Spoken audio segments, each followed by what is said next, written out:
All right, Working Class Bowhunter Podcast, man. T-Bone is back. He's back. Back, What's up, brother? How you been? man. Good to see you guys. Always. I mean, honestly, we do a lot of podcasts and radio shows, and getting interviewed for all kinds of things. And I've been doing quite a few podcasts here in the last couple months. But, Yeah. man, you guys are always the top of the heap, and I'm always. brother. This is like home base. You know what I mean? Yeah. I mean, feel like I'm home. You know? I like that, man. Saving the He's on best the for home last, team, yeah. right? Yeah. No. But It means I mean, a lot. the name says it all. Working class bow hunter. I mean, that represents what all we're about. So For sure. we've done quite a few over the years, and me, I know Waddell feels the same way, and as well as Nick. So Yeah. this is home base, man. This is not even like doing a podcast. This is just like Buddies. talking to my boys. That's right, man. That's right. Well, we did one with Waddy. Ended up just being a one-on-one, and then these guys showed up at the end, just the way our schedules worked out. Yeah. And we got to get touch base with Nick now, the way it's working, so he doesn't feel left out. But Waddy went on some rants, boy, and I love it. Yeah, there's been a lot. I mean, there's a lot of nerves been touched with poor old Waddy over the turkey season. I mean, he's been run rampant all over the country hunting turkeys, and I think he gets amped up pretty good. And then when this whole deal about reaping turkeys should be stopped, and it's killing our population, and I got to agree with Waddell absolutely. For sure. That's freaking ridiculous. Come on. Right. Yeah. That's not. I mean, I will chime in and say there might be a little bit of a safety issue. A safety issue for sure. Yeah, possibly. I get that. I mean, I can jump in and on some conversation on that. But at the end of the day, man, as long as the states are on top of their biology and they make the legislature to things you're doing habitat wise or predatory depredation, or the biggest thing is the limits of turkeys that you can hunt or the seasons that you can hunt them. Man, as long as it's a legal way of doing it, I mean, if they legalized wrist rockets for deer hunting, I'm for it. If they For sure. I got to trust in them. It's kind of hard for me to say I trust a politician, but it's not necessarily a politician. It's the biologist I'm trusting. Right. Yeah. It's a chain reaction to the biologist. Yeah, to give the legislatures the info they need so that we get the right rules and stuff like that. I honestly think it's habitat and predators. I mean, I agree. That's causing the problems. That's exactly what I think it is. And Bone, we did a Turkey OG series for Deercast. Mark and I interviewed a bunch of I think we're gonna do it every year, but a lot of the guys that are big in the turkey hunting game, and a lot of it kept kind of going back to predation, like raccoons and stuff like that. And in Illinois, I don't know what it's like in other states. I imagine it's the same. I think there should just be a bounty year round, like coyotes for raccoons right now. Yeah, I can agree with that. I mean, without having all the information, but just from what I know, I agree with you. From what you see. Yeah, and something else that a lot of people don't is fire ants. Fire ants, when you have the poults and they get into their eggs and, and as they, fire ants will kill a small poult. They'll jump on them like crazy because, we have fire ants around here. Fire ants get on them and they'll take them down, So fire ants are a problem. I don't know if you guys have gotten them yet, but armadillos seem like they're making their way. They're real prevalent in Missouri, in the southern part of Missouri, but they're making their way north. It seems like they're going an extra 30 or 40 miles every year. They're going farther north and north. And I mean, I never had armadillos around here till about 10 years ago, and now they're all over the place. That's crazy. So they get into nests, and I'm sure that they're probably doing something, because it seems like most of this is happening in the southeast. Yeah. And then I've seen some information, I'm sure you guys have too. It got posted and reposted, but the way they harvest pine trees here in the south, a lot of the agriculture that we had right here in the Piedmont region, where they planted corn, soybeans, and had agricultural crops, they ended up turning those fields into pine trees because that's the cash crop.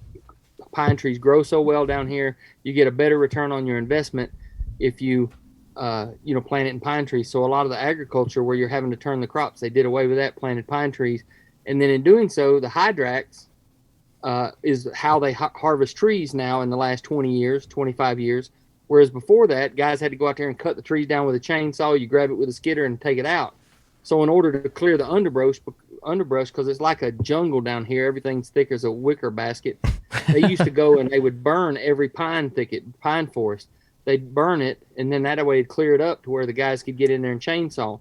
But with these new hydraxes, that they don't need to do that anymore. So all these, the way things go when you're cutting pine trees is you do it in 3 stages. You cut it about 10 to 12 years in, you do a thinning, and then you do another thinning, and then you do a total clear cut.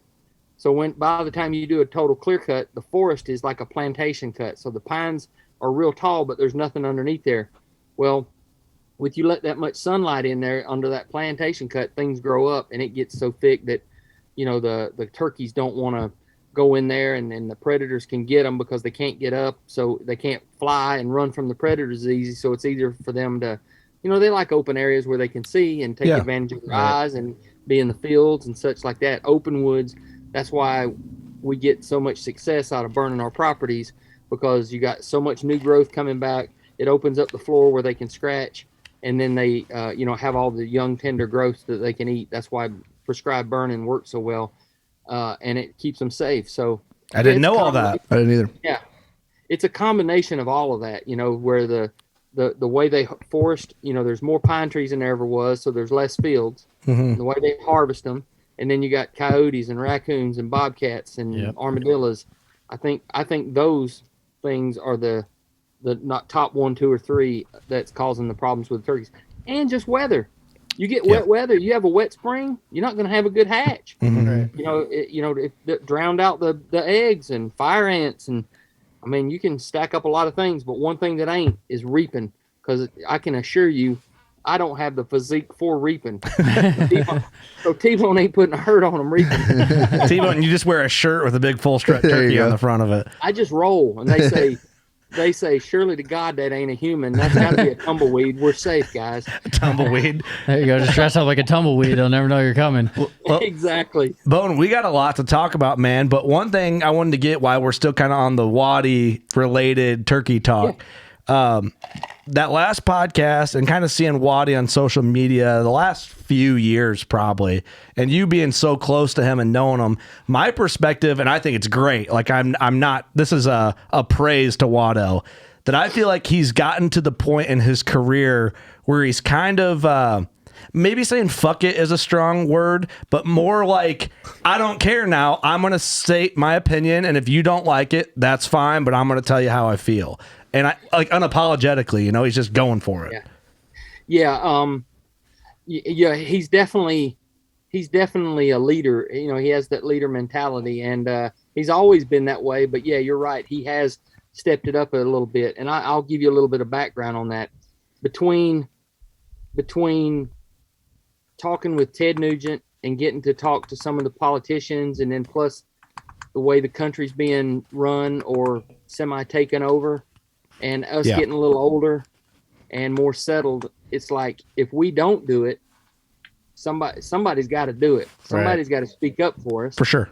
And it seems like there's so many people that have a platform that are like, I'll tiptoe, I'll support, but I'm not, I don't want to be the guy to be, and Waddell has taken the reins, and Nugent and, like Keith Marks and the guys at Hunters Nation, and, Waddell is a leader. I mean, he really is. And I've tried to be that. I want to be a damn good wingman to Waddell. You know what I mean? Yep. I want to be a damn good representative of Waddell. Waddell is damn sure the face of and the leader of Bone Collector, and or, a leader in our hunting industry. And I'm not just saying that. It's true, and I'm not just saying that as a friend, but I want to be a dang good wingman and back him up on that, and fly the flag. I don't know that I'll ever be known as that guy, but I'm not afraid to say, the things or back up what he's saying, because I do believe in the exact same things. Nobody's a better speaker than Waddell. He can talk the horns off a billy goat. For sure. But, no, I just think that he's gotten more into philanthropy. It's just like, it's time to, we've been fortunate enough, and I feel the same way. Me and him both come from nothing, and Nick too. Don't have 2 nickels to rub together.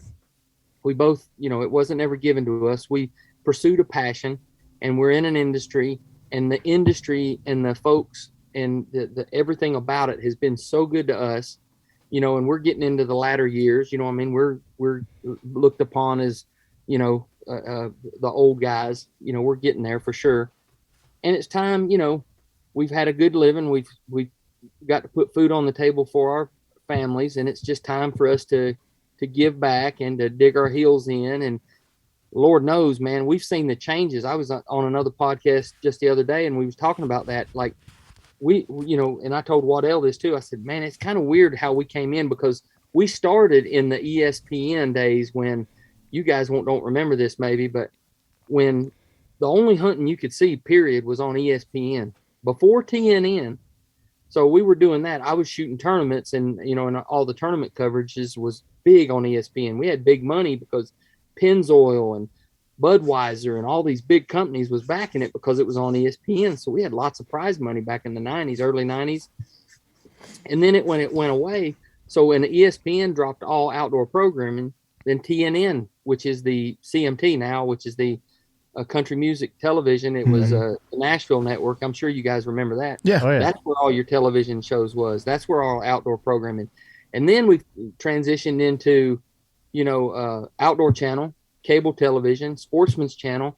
And then we've transitioned into people having iPhones to talk, to look at stuff on iPhones. Then you got the internet, then you got the streaming. So we've lived through it all. Yeah. I mean, we got, we started when it was ESPN and TNN, and then we've transitioned all through. And you got to admit, technology has really grown tremendously since the mid 90s. Yeah. Oh yeah. And big time in the last 25 years.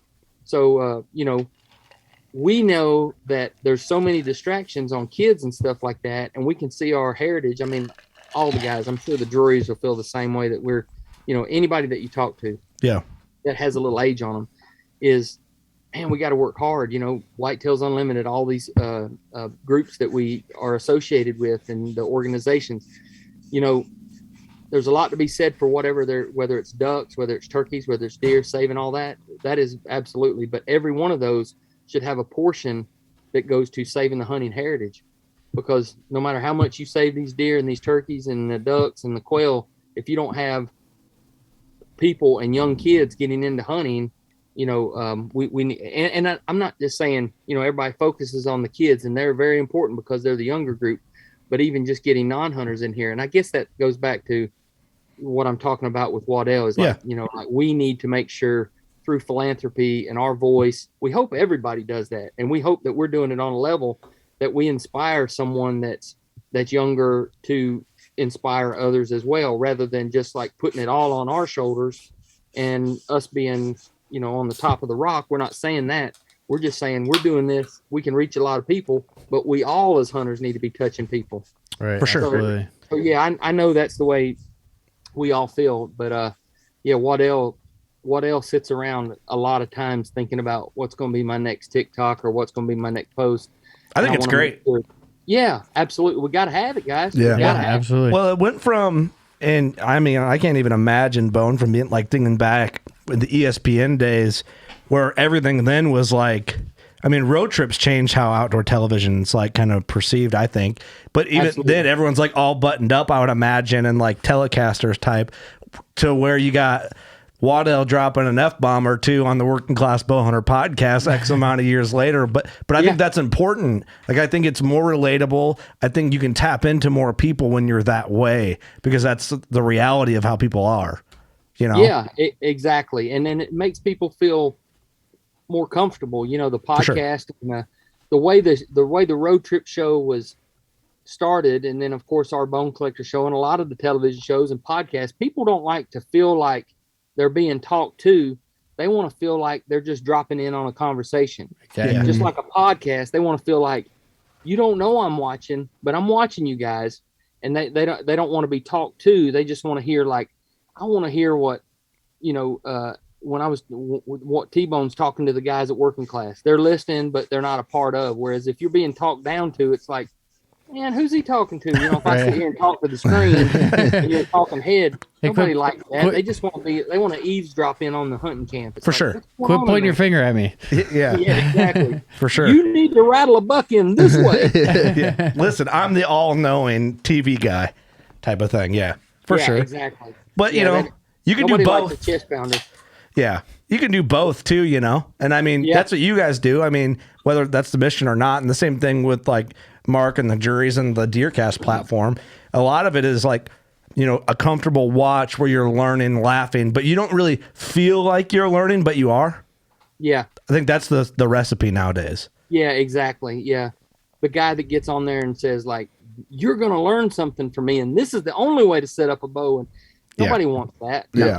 They want it to be a we and embrace everybody. If you are talking to someone or sharing something, you want them to feel like this guy's not going to browbeat me. This guy's going to give me a hug when we're done with this. You know, that's the way you want it to feel. Well, you do a good job of doing like in the archery dojo there with your archery videos that you've done. I've watched a ton of those, and I actually had an archery YouTube playlist with a bunch of your videos. Like, it's just like, hey, I've been doing this for a long time. This is how I do it, and you show. It's not forced. You're just showing how you do things, which is cool. Yeah, I want it to come across as, gosh, I mean, I've been to so many shops across the country, and you know, my heart goes out to the independent retailer. I was one for 14 years. That's how I, scratched a living out before was blessed with realty and bone collector. But I know I've been to a bunch of shops, and I know that archery is something that we have to support the independent retailer, and we have to, the mom and pop shop. There's no mass merchant store. There's no Amazon that is going to replace getting set up with a bow. It's a tailor-made setup. So my heart goes out with that. I'm never going to be the guy to say, this is the way you have to do something. I'm always learning because I'm looking at YouTube. I'm looking at people. I mean, there's a lot of people out there that rob information and, regurgitate it, but I'm not going to name any names, but yeah, but we all know those who most podcasts. Yeah. So I would rather someone just say, this is how I do it, or give props to somebody that you shared that from. Say, man, I like I've been doing D-loops this way, but I've seen the way so-and-so's been doing it. And I really like that. Yeah. I want it to be like letting everybody know that there's a bunch of different ways to do it. And there's a bunch of successful ways. And I'm a sponge. I mean, like here we are 30 years into this, for myself, over 30 years. And man, I'm learning stuff all the time. You're still learning. Yeah. Yeah. That's awesome, man. And you have such a positive attitude, and I love like your outlooks on things. And Bone, I know a lot of our followers know some stuff you've been through recently, and I want to get into it, but I don't want to beat you with it because I know you've done a lot of podcasts lately. And a lot of people are like, man, when's Bone coming on? They knew this podcast was coming, but it was one of those things. It's like that line of like, give you your space and do your thing, but not, you know what I'm saying? So I think the timing is right. So you've gone through some changes, and I don't know. I don't want to go too hard on it if you don't want to. If you feel like you need to elaborate, you can do your thing on that. No, it's fine. It's fine. Anything you guys want to ask or whatever. I mean, it's totally open book. I hope that it helps somebody or inspires somebody. I mean, if my big old redneck butt can make somebody smile and feel good about themselves, I mean, I've done my job. I will say we missed you in Wisconsin. We had dinner at the same restaurant. I sent you a picture, and you're like, man, dude, boys, I wish I was there. Yeah, you missed it. You have no idea. That I told my wife, and I have told my wife that is definitely the top 3 steak I've ever had in my life. I don't know if it's because we didn't eat not one thing all day and we had a couple of alcoholic beverages before, but it might have helped. Steak, that steak went bam. That was so good. That was so good. It was good. We if you come back to that show, we'll have to just make that a tradition. If we're there, we'll try and do that. I'm there. I mean, y'all can join me because I'm going. Okay, we had to stop the waitress and be like, "Can you take a picture for us so we can send to our buddy that couldn't make it this year?" Yeah, man, that's a good show, good location too. Yeah, absolutely. Yeah, that was a good one. So we're going to be back there, so we'll have to do that. But I think we should do. We talked briefly before the podcast about the most recent update on what's going on. Let's touch on that, and then we'll just go from there. Okay, yeah. Like I was telling you guys, and I'll let everybody else in on it. if you followed along, I've been got diagnosed with cancer at the end of October. Went through chemo all fall long. That's why I wasn't didn't get to hunt and travel that much. I did kill one older mature buck here at my place the end of October. Well, I got diagnosed in September, but we started treatments at the end of October. But got one buck down last year, and anyway, went through chemo. Man, that beat me up pretty good. And then February 7th, it's called myxofibrosarcoma is the type of cancer I had, and it was in my shin on my right side. Now, a lot of people say when you have a tumor, and I've debated whether I should share the photos or not, but it was pretty rough and it's pretty gruesome. So this thing went from the size of a grape in July to, by the time I got diagnosed with cancer, it was at the end of October when we started chemo. I had 3 portobello mushroom size, like softball size tumors that were on the outside. They popped out of, wow. They made it through the skin because, you don't have much meat and fatty stuff on the front of your shin. Mm-hmm. It popped out. I couldn't wear blue jeans anymore. I was having to wear sweatpants or, huge type, that kind of stuff. And I was having to change the dressing. It was weeping and leaking 2 times a day. And then I went to, it was gross, man. It was black and yellow and it was nasty. So, which we knew it was cancer. I just had to deal with it. And I'm thinking like, let's cut this off. That's what I'm thinking. Yeah. And no, we can't do that. We got to make sure that your whole body is clear. So I started a really aggressive chemotherapy in October, and it went through the first of the year. But the most people, when they get chemo, you get a 3 or 4 hour infusion. You go to the infusion center, you get an infusion, you come home that same day. You're just there for 3 or 4 hours. The infusions I was doing was 2 types of chemo. I had to be admitted to the hospital, and they kept me on chemo for 5 days straight. Wow, man. Yeah, so they was taking me to the death's door. I'd get out of the hospital. I'd come home for 3 or 4 days, and the chemo's kicking in, mm-hmm. and I would get infections. My immune system would go down, so I'd have to go back to the hospital, and I was getting antibiotics and getting taken care of for 5 or 6 days to recover from the chemo treatment. And we went through that 3 different times, and and the whole time I'm losing my hair and things like that. So it was rough. It was really a blur. I mentioned it the other day. Me and my wife counted up. I was in the hospital 31 days at the end of 2021, and I only had the TV on for 2 hours. No kidding. Never watched the TV. Looked at my phone occasionally, but mainly was just lethargic, sleeping in and out. Nurses coming in doing stuff. So, I was basically a zombie there for a while. So we quit chemo, and then we knew that it showed that I was clear, other than one nodule in my lung. That the chemo was working. That it was killing what was in my leg, but there was no saving my leg. So we knew as of like January 1st that I was going to have to lose my leg. Mm-hmm. But we had to wait 6 weeks for all the chemo to get out of my system, because you can't have an operation right after your chemo. You got to let it get out. So we picked February 7th, and that was right on the money, about 6 weeks. So I kept all this hush just because I didn't know what we was going through. If you've ever seen my posts and stuff like that, it's just like, oh yeah, we've seen everything. Yeah. So I didn't let nobody in on it. There was just only about 15, 20 people that even knew what was going on all fall long. Yeah. And, I didn't let anybody know, just because, we just need some private time, family wise, to wrap our heads around it. But, when you're getting your leg cut off and it looks like everything's going to be clear, I said, people they're going to notice T-Bone ain't got a right leg no more. Yeah. Not like they cut your finger off. Yeah. So I better let a few folks in on it. So got my leg cut off February 7th. Been rehabbing. Still knew that the nodule was in my lung. Rehabbed with the leg. I had to go to a rehab center and learn how to do things. And then, naturally I've been learning day to day. I don't have a leg. So I started the prosthetic process. I don't know, it's probably been 5 or 6 weeks ago. And then in the meantime, just learning how to adapt in the house through electric chair. And then I have a walker as well. So that's been my life, for the past little bit. And then about 3 weeks ago, I may be wrong on these dates, but approximately 3 weeks ago, it was time the doctor said, the nodule in your lung, I mean, when the chemo killed 99.3% of all, when we did the pathology on my leg, killed all the cancer in the leg, which was great. You know, that let us know that the chemo was working.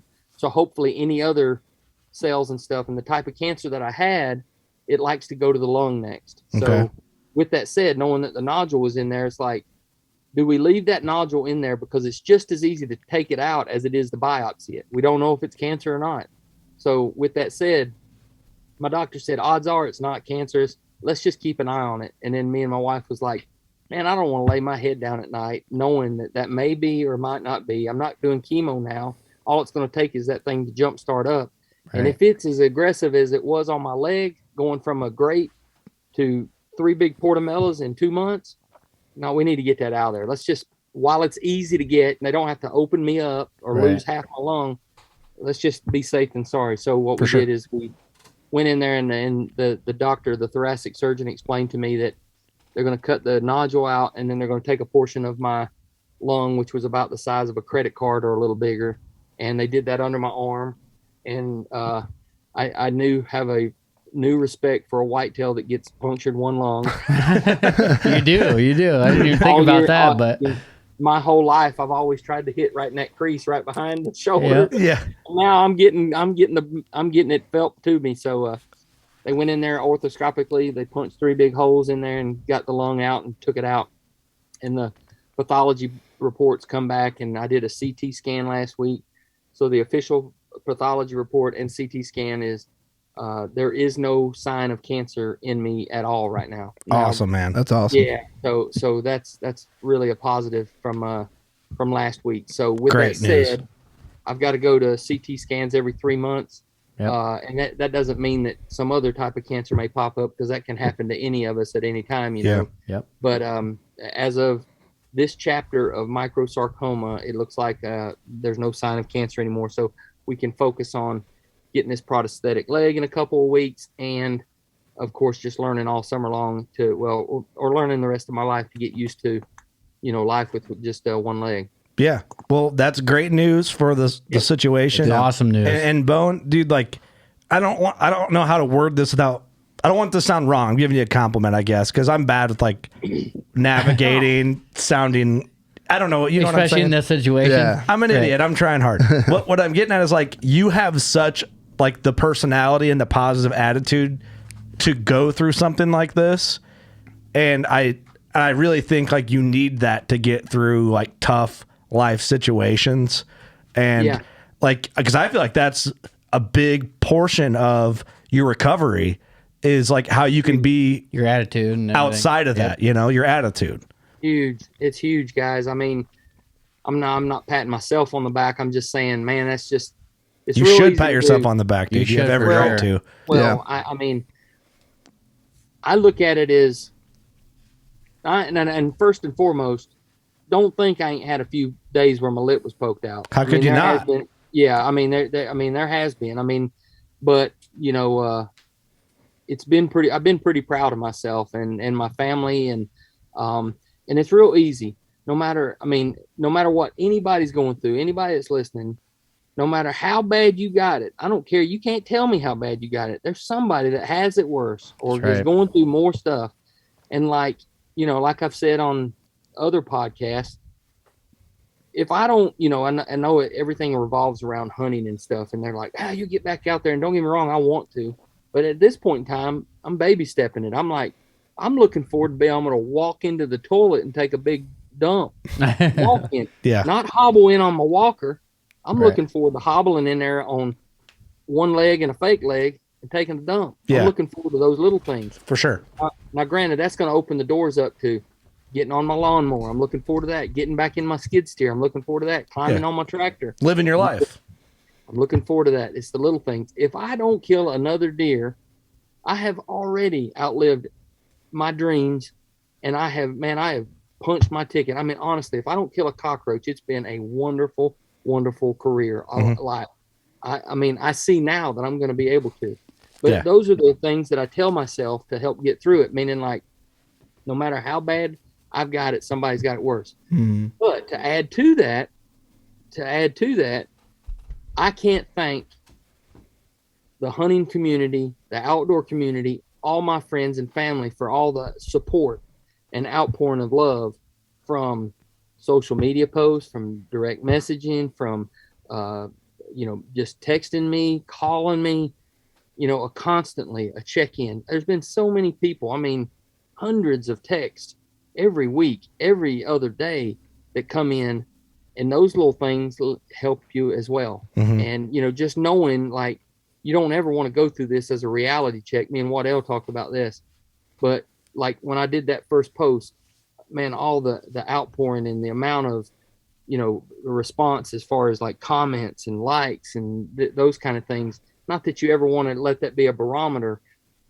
It's a bad way to do it for a reality check, but it's a reality check to let you know that you've been doing things right, throughout your career, mm-hmm. and or that you're loved by so many people, and that the hunting community and just hunting folks in general are just so awesome. I mean, right. It's just so blessed. So, yeah, I tell everybody I'm super duper blessed, but all of that said does give you the inspiration to keep going. And we've been given the platform, no different than Waddell feeling like he's a philanthropist. It's like, hey, I've got the platform. Maybe I can help somebody shoot a bow a little better.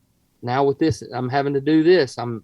Maybe I can entertain somebody hunting now with what I got going on. Maybe I can inspire somebody that's having a poopy face day. We can turn that around. And they're like, you know what, man, Bone's a big old dude, 300 plus pounds, and he's got one leg, and by gosh, he's smiling doing stuff. Maybe I can too. Mm-hmm. Absolutely. I think of all of our veterans. I think of all of the, wounded veterans and our heroes that have come back from war and stuff like that. I'm like, man, this ain't nothing. I mean, I've got some heroes to look up to that are living life and doing good. Like, I ain't got nothing to complain with. Yeah. I can still shoot a bow. I can still go hunt, and I'm gonna learn to do more things. So I'm down here I've got a new passion for archery and stuff. We've been working on bows a little bit more. I just got a new bow we're setting up. So, man, I'm good. I mean, yeah, we all have poopy days with two legs. You know what I mean? Yeah, absolutely, for sure. It makes you think about things and what to be thankful for and stuff like that. It's like you always get those reality checks a little bit. You should take a step back and actually look at stuff and enjoy the little things. Yeah, definitely. Yeah, and then so many people get sucked into those rabbit holes on the internet of negativity and don't get me wrong, there, gas prices. I mean, fertilizer prices, fuel prices. There's a lot of things to get rattled about, but in the scheme of things, within the four walls of your house and your community and your friends, we need to be thankful. There's a lot of countries that over there that would just like absolutely cut their arm off for a glass of clean water. Yeah. Yeah. Right. We got it pretty good, guys. We got it real good. Real good. Man, Bone, I'm glad everything's on the up and up, man, and everything's going good and it went smooth. And as far as, some of your surgeries and what you've gone through up to this point. But, I think I'm looking forward to like seeing your journey and like what you're going to put out. Like, maybe I'm wrong, but I see you diving in deep into like archery content and some of that stuff. And I find that interesting. I feel like that's a topic that no matter how many videos I watch, kind of like I always compare food plots to this. I feel like I never feel like I know it. So I'm constantly trying to consume more with it. It's almost like when you read a paragraph and it's simple to understand, but you have to keep rereading it. Like 87 times. Yeah, that's how I feel when it comes to like technical archery stuff and like food plot type stuff. So maybe you're gonna help me with that. I don't know. Yeah. Oh no, absolutely. I mean, we've been thinking about that, and we're definitely gonna ramp up some stuff. Actually, I'm gonna post something here in a couple of days about FOC. It's something that we kind of stumbled upon, and that was a hot topic last year, and we're right here on the cusp of everybody getting ready to, turkey season's over. Mm-hmm. It's 1st of June. Everybody starts yanking the bows out, start practicing all summer long. So yeah, we're gonna start hitting some high points on some good topics. That's exciting. I definitely got to freshen up because I built a bow press a couple years ago, and I still haven't even put a bow in it yet. I just need to dive into it and do it. Yeah. Once you start that, it's like archery is always like a good mix of golf and NASCAR racing. Because you can always tinker with your bow and make it a little different, or try this, put put a little extra weight here, change a vein in the back, move my rest, tune this, that, and the other. But at the end of the day, if people would spend that much time and effort in their self into executing a good shot, you wouldn't need all the, you gotta work on yourself, suppress your nervous energy, and then you gotta also, work on your stuff too. So too bad we're bad at golf. That's right. I got a question, Bone. Yeah. So I know, like you said, there's things you got to look forward to first, with like just living your life, how you live your life comfortably as you can. And that's ahead of you first and all that before thinking about hunting and all that stuff. Like that makes perfect sense. And I'm glad you said that. Yeah. But I want to ask you, because there's always a but. I kind of see this leaning. Yeah, there always is. I kind of see this leaning somewhere, and it gets me excited to think about it. And you're either going to like feed this thought of mine, or you're going to just crush it right now, or you're just going to play neutral. I don't know where you're going to go. I wondered when I seen all this and talked with you and texted with you, I wondered if T-Bone could get back into competitive archery. I'm really good friends with one of the Paralympic coaches, and he's been texting me, George Riles, and he's been texting me. Great guy. I mean, we've been friends for 30 something years, shot competitively together. And he's been bugging me. He goes, dude, you got to get back in. He goes, you're a shoe in to, and I'm like, well, I mean, let's worry about these other things first. But man, my eyes are not as good, 50-year-old eyes. I'm not saying that I won't, but that's a big commitment to start doing some, disabled tournaments and stuff like that. But it could happen, okay. If I did it, I probably would do it from a sitting down position. You know what I mean? Yeah. Yeah. Like, but you could do, right? Like that would be, is that? Yeah. No, you can, there's a lot of wheelchair archers and I would probably do it that way rather than, I was amazed that when I've been standing on this prototype legs for 2 different versions, I was amazed how easy my equilibrium came back. Really? You think that you put a fake leg on and you're instantly like, whoa, I'm about to fall over. But I mean, instantly I could stood there for 30 minutes. Easy. Really? No kidding. Wow. Not fall over at all. I mean, it's just like, all your weight, especially with me being heavy, is transferred over to one leg. So I've been sloughing off on my right side for the last, whenever I stand up to get dressed and, hop around and stuff, my one good leg is taking the brunt of everything. So, it's wanting to go down because my leg is not centered up in my body. My middle leg's only about that tall. So, I love that. On it. I love that. So, my leg needs my to be middle centered. leg. My leg's to the left, and if I could switch, I'd put my little leg over on the left side, and my main leg down the center. Yeah. So that it would be centered. It would be easier to tote. But when you're doing it on your left leg, you got to favor to the one side, and then your whole body wants to slough off where your right leg used to be. So man, it's really heavy. It's just like dragging you down. So when you get something to hold that up, it's like instantly like woo!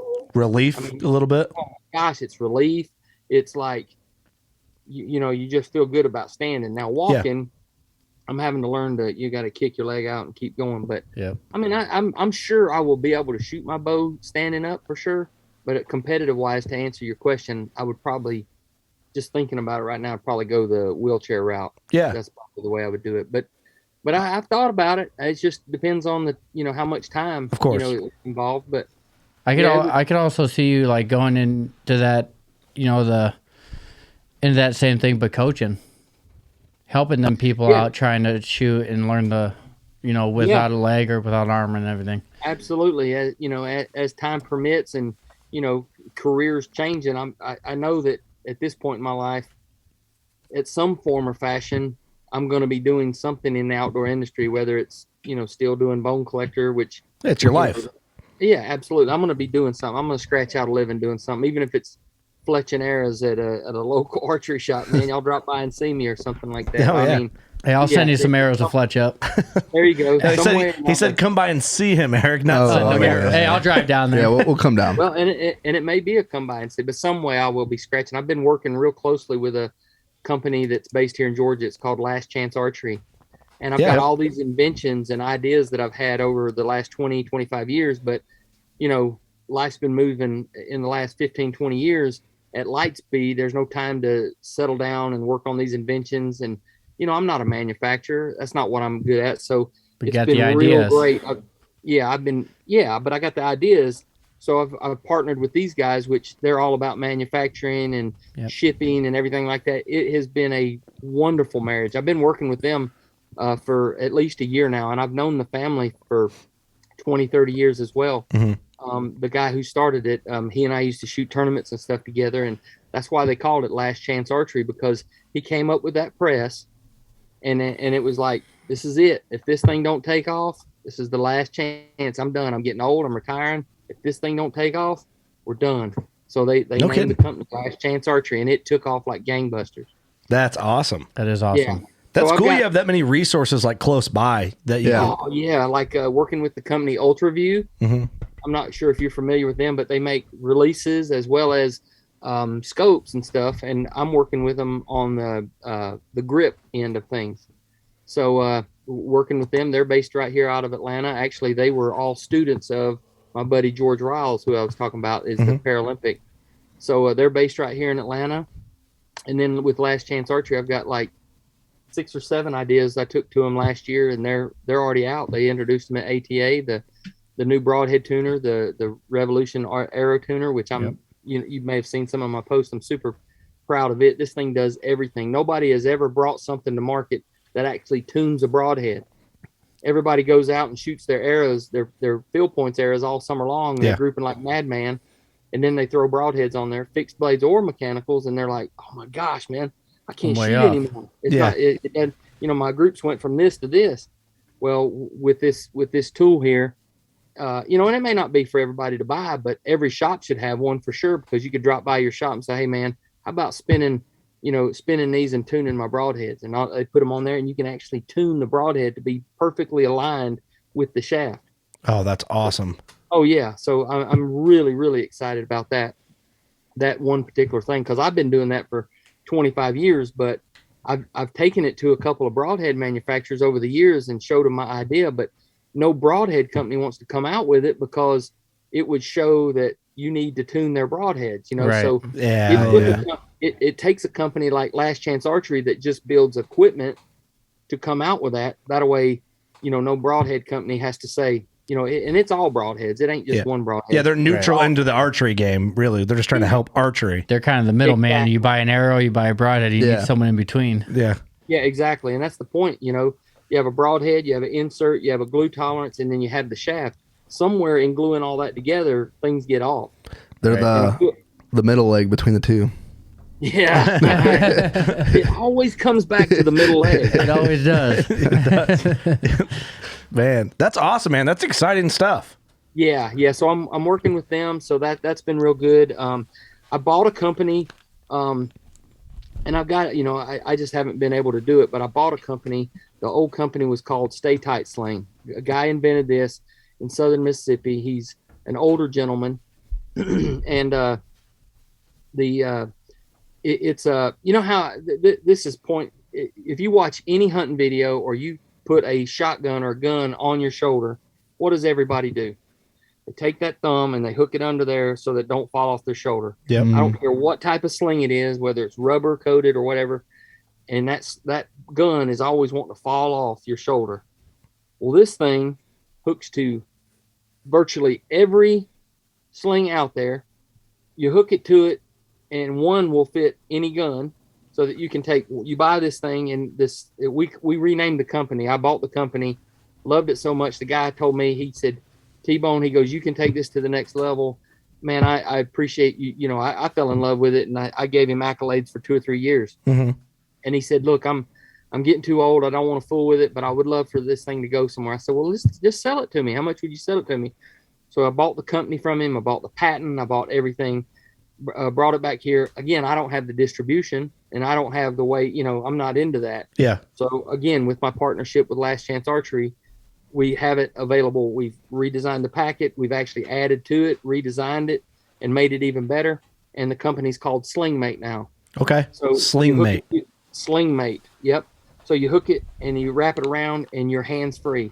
So you can climb fences. You can climb your deer stand. Remember, with people going up in a deer stand, you're always jacking your shoulder and climbing and worried about your gun. You got $2,000 in this rifle, but yet you're gonna chance crawling up, over a fence or jumping on a four-wheeler and you're riding down the road with a four-wheeler and and another thing, like I see turkey hunters, they got all these decoys on their back and then they're you won't have to jockey with it no more. And everybody says, well, I don't want to be locked in, or they take the sling, a regular sling, and they go over their neck. Yeah. Well, you can't get out of that quick at all. No.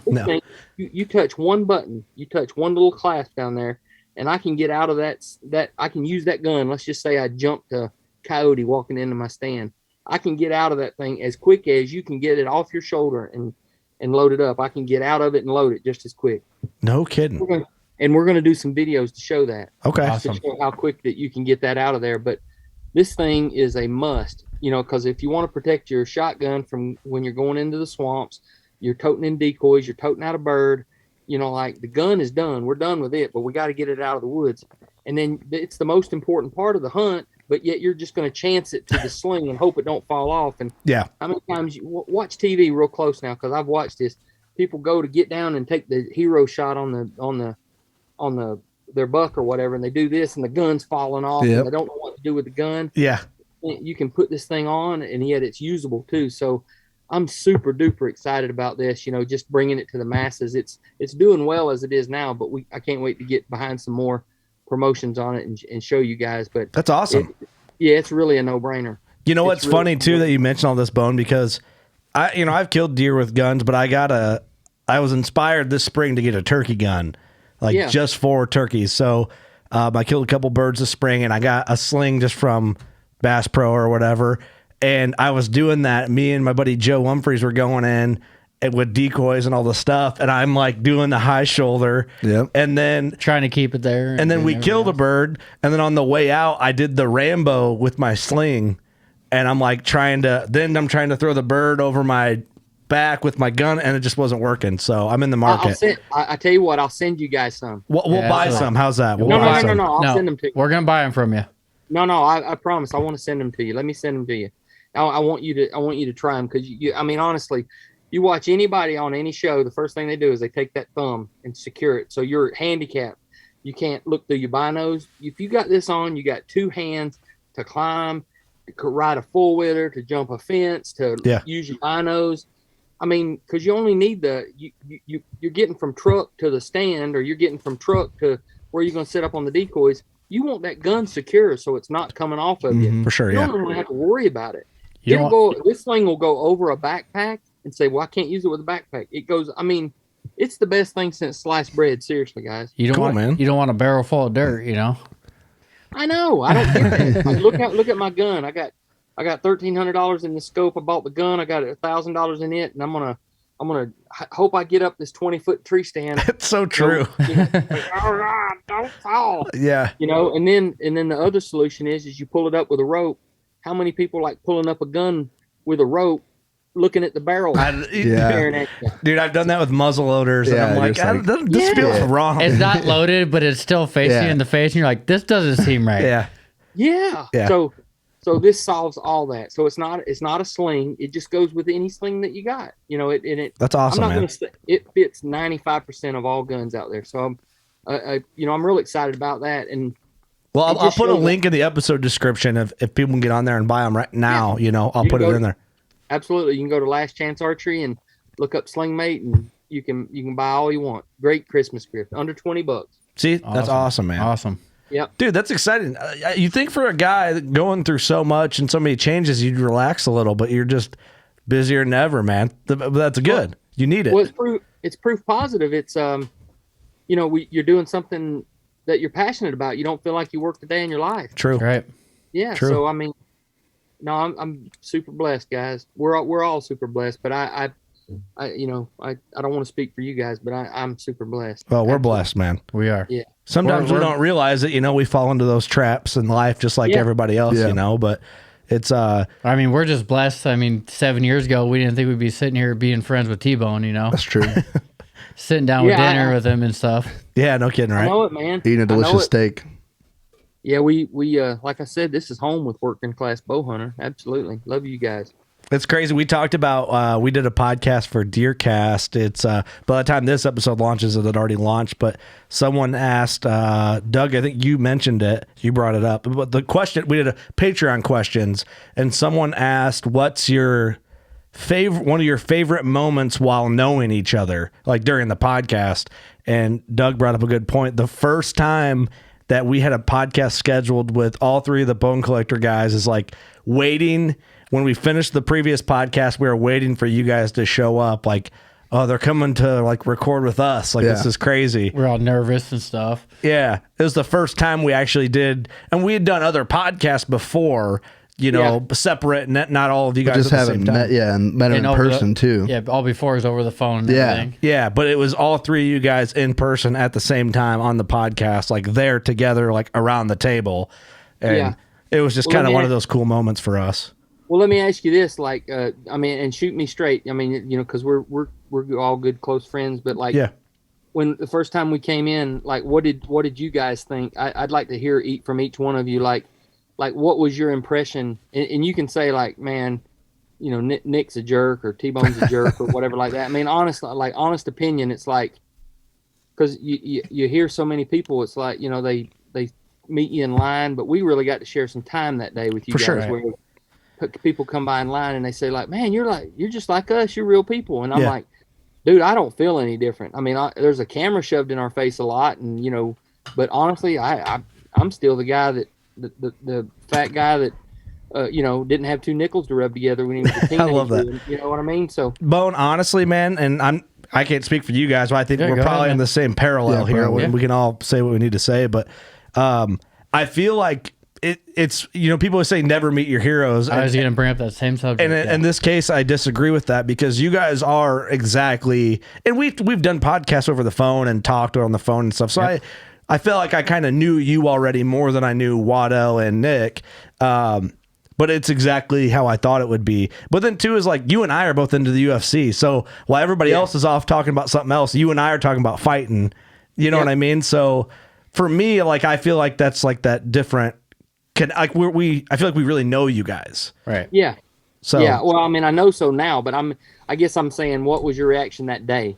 You know, like as soon as you got, I mean, like now, I'm sure there's a longer relationship, but I'm just like, you know, you guys was talking about the anticipation of us coming by or whatever. And I'm not trying to blow us out of the water. I'm just like, it surprises me to hear someone saying all these things. And I'm just like, I hear what you're saying. I think for me, I don't know where it gets to that point. Meaning, like, I'm like, dude, man, y'all, I mean, y'all are acting like Brad Pitt or Justin Timberlake or somebody's coming by there, you know? Right. Well, it's our perspective. That's how we kind of felt. It kind of was like that. Yeah, we were all nervous, and then once we sat down and got 10 minutes in or so, we're like, we're just hanging out with the boys.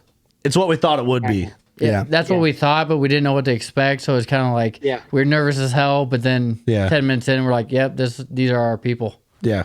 And I guess early on in my career, I was that way too. I mean, and like I was real fortunate enough to get to work with, you know, David and Michael and, you know, Realtree and a lot of the celebrities that I worked with them when I had the shop. So, you know, a lot of them, I'd build it up in my head. I'm like, oh my gosh, they're going to come up in a limo. They're going to be getting out of a limo, and I'm going to have to set up their bow. I mean, got to make sure the store's closed. Park your limo around back. You know, I'm thinking, like, where are they going to land their helicopter? right. You're out there painting a helicopter spray pad. paint, spray paint an H somewhere. Exactly. And then, like, you know, they show up. I mean, it made me realize that, like, Foxworthy was prime example. Just as cool as a cucumber. Just like us. You know, he was proud to show me he had a 10-ounce Sprite bottle that he takes and he duct tapes it in camouflage duct tape, and he uses it. You know, he chews. He was proud to show me his spit bottle. Look how compact that is, T-Bone. And well, this was before I was even called T-Bone. Look, you could put that in your pocket. That's amazing. Like, this is Jeff Foxworthy, man. I mean, this is the epitome of comedy, and he's right here in my store. He's trying to sell you a product. Yeah. Look at this thing. See, Jeff Foxworthy, man, like, I don't know. It's different for me growing up because you guys, Mark, Terry, you know what I mean? Those are my, because I didn't really watch a ton of movies. Like, you guys were my celebrities. Right. You know what I mean? But like, Jeff Blue Collar Comedy Tour, like that is blew up. Everybody knows Jeff Foxworthy. Everybody that hunts knows you guys and the juries and that stuff. But you guys were my celebrities. Like if you've seen my DVD video VHS collection, it's true, man. Like it's anybody that comes to the studio, they're like, Jesus, man, you aren't kidding. You got every one of them, So I grew up as a fanboy. So I was too. I honestly like Jeff Foxworthy in your bow shop, man, has to be crazy though. Oh man, and then this is another thing, wow moment for me is like Monster Bucks. This was before Realtree used the name Monster Bucks. The Drurys had the Monster Bucks. Yeah. Don Kiske and Jay Gregory were on there, and Herb, was it Schultz? Herb. I think it was Herb Schultz, but anyway, they were on the DVDs. That's one DVD I don't have. Oh my gosh, man! I was like, well, it wasn't even a DVD. VHS. Yeah. So I was like, God, man, what it would be like to meet one of those guys, and now I'm like great friends with Don and Candy Kiske.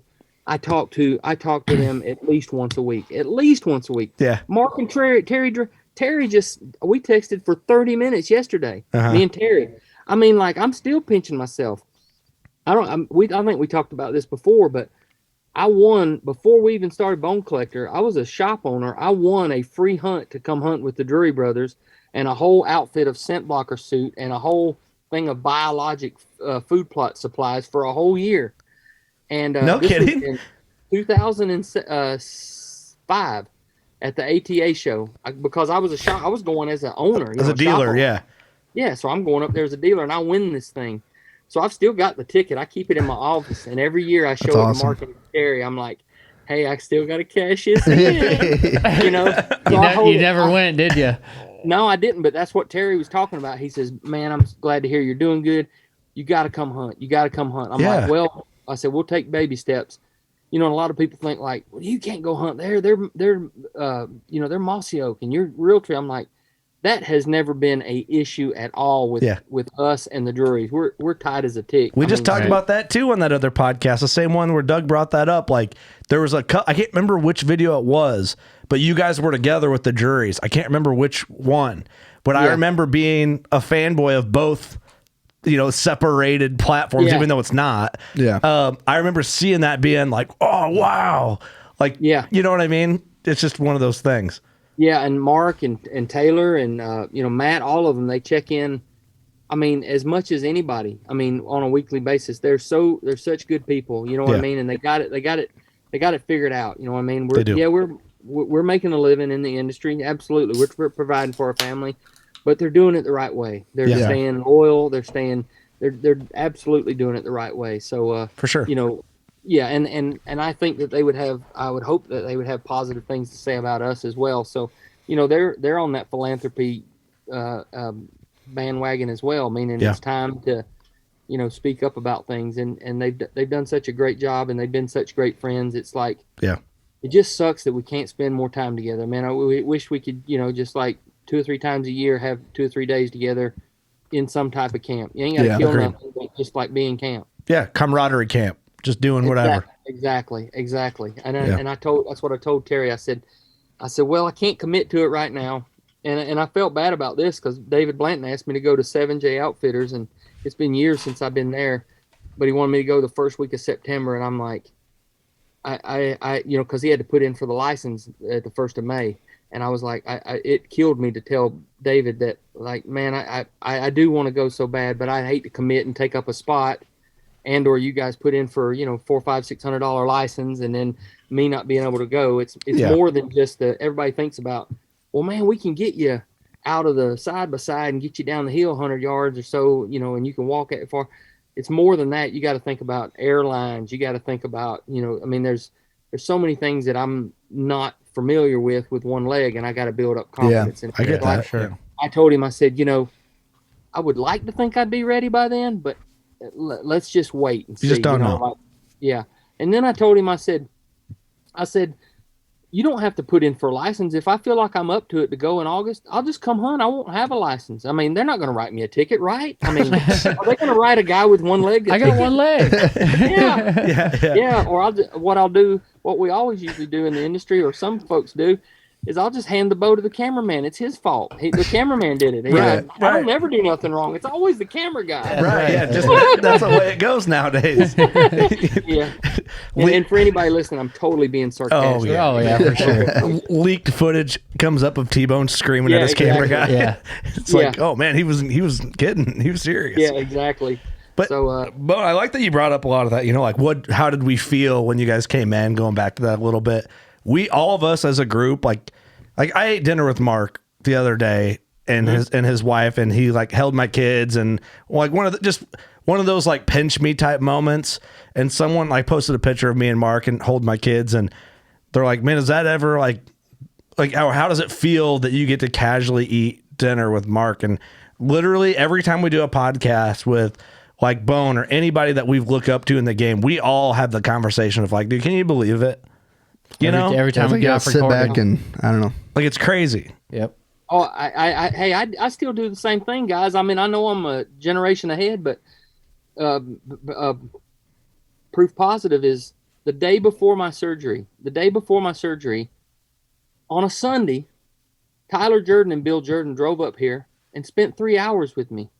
Like, I'm fine. I mean, I was cutting grass or something like that. I mean, this is before I lost my leg, even though I had a tumor. It wasn't hurting or nothing. Mm-hmm. But they come up and spent 3 hours with me. We just sat in the man cave and chatted and, reminisced about old things. I mean, like, and I'm pinching myself. I'm like, and I've known Bill for 25, 30 years. I mean, I know him real well, but nonetheless, even though I've worked for him and with him and we still have a partnership, it's like, dude, that guy took the time to come up here and spend time with me, him and Tyler both. Yeah. And it was so sincere, and he's checked in so much. I mean, just absolutely everybody in the industry. Cuz Strickland. I mean, awesome guy, yeah. Yes. Absolutely awesome guy. So, it's there may be different colors of camouflage, but the hunting industry or community, we're all the same. Divided. Man, we're under the umbrella, dude. Yeah, right. There's enough for everybody to make a living, Yeah. Now, people who shoot a PSE bow, I don't know about them. No, we're not talking about them. Yeah, we're just talking camo. We're just talking about camo. Yeah. Exactly. Yeah. I love it. Well, man, it's always good to talk to you, man. We always have, it's just easy. You know what I mean? It's fun. Yeah. That's my favorite thing about getting with you guys, and really anybody. We just have a good time, but it's always good to catch up with you, man. Yeah, absolutely. Yeah, I was going to ask you, I mean, I don't know if y'all are needing to go. No, we're not. I don't know. Yeah, don't worry about me, man. I got all evening, so don't worry about me. Same here, brother. How long you want to go? Want to try and set a record or what? No, it don't matter. Hey, we'll just go till it feels uncomfortable, I guess. So it doesn't bother me. But I was going to mention, I was wanting to know, like, explain to me, just because since you guys are doing stuff, formally with Drury's and the podcast and stuff. Yeah, I've been kind of out of the loop. Just explain to me, or let me know, and I'm sure the listeners wouldn't mind hearing again how that works or how that's broke down. Yeah, because I've been doing some podcasts as well with Matt and Tim. Yeah. Yep. Yeah, man. Basically, like the easy way to break it down is we do a series that's basically directly correlated to Deercast called Working Class on Deercast. Okay. And what was cool about it, like when we first had the conversation like several years ago with Mark and Matt and Terry and Tim, trying to get something set up, and it didn't work out at the time. And since then, we just got to be good friends with the guys at Drury and Taylor and everybody else involved. And a couple years went by, and me and Mark were talking on the phone one day, just kind of like BSing. And both of us were just kind of like, why are we not doing something? Like, let's talk, because at the time, that was when I was doing the podcast out of my house and I had a full-time job, and the stars didn't align. Well, we got the studio and built this place, and we kind of talked. It's like, man, we have the place and I can have the time if we think we can make something work. And that's about right when you're going full time too. Yeah. Yeah. It was just all the stars aligned, like you said. Yeah. It was like, well, what do we need to do? And I'm like, man, well, we could do a weekly series and let's do it exclusive on Deercast, and which Deercast a huge fan of DeerCast, of course. So I'm like flattered to even be on DeerCast. But and I thought it was going to be like, hey, it is the main home for the series is DeerCast. But Mark's like, well, we might as well put it up and put the audio on your platform too. Like more places, the better, right? And I'm like, well, hell yeah, you know. So it's just another series another weekly series we do. They go up every Monday, audio on every podcast platform on our network, and then so you got Working Class Bow Hunter, and then they have Matt and they have their Drury DeerCast podcast, and then this one is a conglomerate or a partnership. It's separate. Yep, it's a Working Class Bow Hunter DeerCast blend called Working Class on DeerCast. So, and that goes up every Monday, and then it goes up a video version of that goes up on DeerCast every week. Perfect. So that's so great. When you get T-Bone on a DeerCast episode. Yeah, I'll do it, man. You know me. I talk bad about Waddell, but I'm just as guilty of talking the horns off a billy goat. I love it, dude. I just love talking to you guys and just anybody. You know, like it's all good people. We're all in the same family. Like it's just easy. You know, but it is real easy. But we're very blessed to have that connection. And I honestly, you know, I told Mark this. And we actually were on a podcast with Cuz Strickland, me, Mark, and Cuz Strickland for a Turkey OG series we did for that DeerCast. So we interviewed, so we had one with Cuz, and we're talking about like in the connection from turkeys, how a lot of these guys got their big breaks in the industry because of the wild turkey. And, you know, Waddell being one of them, you know. And on that podcast, I'm like, well, Mark, like you are my big break, really. And it was kind of cool the way it came in because it just allowed us to do more with Working Class and kind of get the umbrella a little bigger for Working Class. And we were able to do things we want to do and open more doors and stuff. Open more doors, make new connections, make new just relationships and friendships. And man, full speed ahead. So it's a slow and steady process, meaning like a lot of people that listen and everything, they may think that like for me, Waddell and Nick, everything started with Bone Collector in 2008. But I mean, just like you said, like, Mark being, possibly your big break or whatever, or a huge stepping stone. Let's put it this way. For sure. I want everybody that, so many kids out there, young guys, in their early 20s, they think like, man, we're going to start doing this on YouTube, and they expect it to take off, and be superstars within a year. I'm not trying to discourage anybody. I'm just trying to give them hope or let them know that whatever you see or know of, me and Michael and Nick back to 2008, they're still 20 years behind that where we were doing things in the outdoor industry. Yeah. But the big thing is if you follow your passion, you'll never feel like you worked a day in your life, and look at it as a journey. You know what I mean? Mm-hmm. It is a journey. It's not a destination. It is a journey. It's a marathon, not a sprint. Yes. Cherish these times, guys, because there's going to be, I'll probably be dead and gone, but you guys will be deep into your career 10, 15, 20 years from now. And, you're going to be like, golly, remember when we had Bone on there? Man, he's a pretty good old dude, Mm-hmm. So there's going to be moments like this, and you're going to think that right now you're like, these are, some things are not that big a deal, but man, it's memories that you're making. And just if young folks, instead of getting so used to the instant gratification that you get from social media, just enjoy the moment, and take it for just a small little step, and then eventually you get down the road. Yeah. It's funny, like when you say 20, like we've been doing this podcast just over 7 years. Yep. 7.5, going on 7.5 years. Not a long time, really, when you break it down. As far as podcasting is concerned, we're one of the oldest, which is weird. Yep. So we're like old and young at the same time. Yeah, we're old and young. We're middle-aged, I guess. But it's funny because there are some people that are like, it's weird. It's a weird thing because there's people locally that kind of like, oh, yeah, you do that podcast thing. And then I'm like, well, I do it for a job. And then people don't take it seriously. They think it's kind of silly. Like, just probably it's like, oh, hey, Bone, you still doing those videos? Like, I'm sure people locally probably think it's big, but anyway, I don't know how I'm trying to word this, but then there's people think that it happened in 50 episodes when in reality it's like, man, we day jobs to come do this and every week and then doing the shows and the commitments. Like we don't have the 20 years, 30 years of experience yet, but we understand the grind it takes to grow what little we have. in close to pushing 10 we've been years. doing it for 7 years, but we've been busting ass for 7 years too. Yeah. Yeah, exactly. So we within that 7 years, that's a commitment, and a lot of people ain't ready for that. Well, and if they're not ready for that, that tells me that they're not passionate about it. Right. Yeah. I mean, like when I started doing something in the outdoor industry, I quit working for Mercedes-Benz, and I didn't know if I was going to fall flat on my face. I took a huge pay cut, but I knew that I was doing something I loved, and I knew that if I was going to try it, now's the time to do it, because I was young.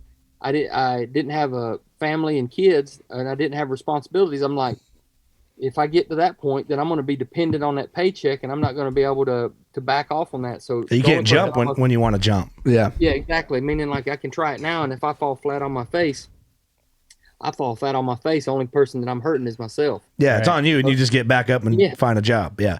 Exactly. And I knew that I could find some kind of job, go back to Mercedes, or I got a degree in HVAC. So, I mean, I had a 2-year degree in that. And, remember the joke that Nick always says that I got a 2-year degree and I never worked in that industry at all. I still worked for Mercedes-Benz because I graduated because I wanted to make my mom proud. But before I graduated, a month into it, I said that I said, man, I do not want to do this. And I felt so bad because I feel like I just wasted 2 years of life and money and going to school. And kids don't know what they want to do. No way, man. No way. It's terrible to make a kid decide, like, go to college. You got to tell me what you're going to do the rest of your life. I'm like, man, you just got out of high school. You can't do that to a kid. I remember those days. I mean, it's not that long. I remember that vividly going, I don't know what the hell I want to do. Like being like a sophomore and you're like trying to pick like college credit classes and stuff. Yeah. I'm like, hey, you go like the career fairs and they're like, people are just trying to convince you to choose. This is what you're going to do the rest of your life. hey, buddy, over here. It's like, I was like, I don't want to fucking do any of this. Yeah. And you guys are coming along, and especially this generation now, is you can see that entrepreneurship is even way broader than it was like when I got out of high school, because The internet. YouTube and internet, and you can get mail order sales and OnlyFans yeah. I really, even thought about doing an OnlyFans. I mean, I really did. Sell pictures. That middle leg, man, is gonna make some money. Yeah. No, sell pictures of your foot. Somebody wants to see this, and if I could charge by the pound, that's a deal and a bargain, Yeah. But my point was on the, I forgot what. Sorry about that. HVA school. That's all right. Getting out of HVA school. Nick always says, because I never worked in that industry, and Waddell, he came from that industry. He worked there too.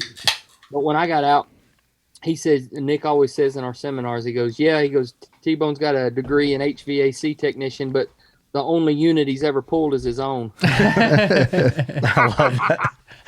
That's awesome. Yeah. That's probably true, though. Hey, whatever works. It's funny, like HVAC though is like a killer career path. Like all my brother-in-laws are in it, and it's like I always thought, I went to school I have a 2-year degree, and I got business management and marketing because I was like, I could kind of use that wherever I go. That's what most people do. Because I still didn't know what the hell I wanted to do. Yeah. And so, but anyway, I always thought like that'd be a good backup plan. And John Deere helped me out in the meantime. Yeah. But I'm kind of the opposite. I loved welding from when I was young. So I'm like, hey, I'm going to be a welder. I don't need to go to college for this. But you're so lucky. I mean, you might not seem lucky, but it's awesome that you had that interest in like welding and fabrication. Right. And my old man was a welder and everything. So he got me into it. I'm like, I love this.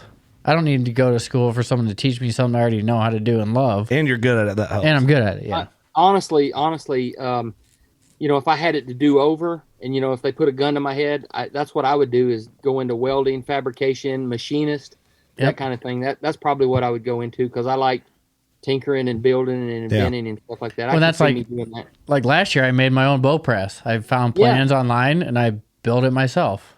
And I mean, it's take that last chance archery. I think the design's kind of stolen off theirs. I'm like, it's too loud. But hey, you're not selling it. It's just in your house. It's in my garage. Yeah, then I went the opposite and went mechanical engineering. So right. 5 years of my life.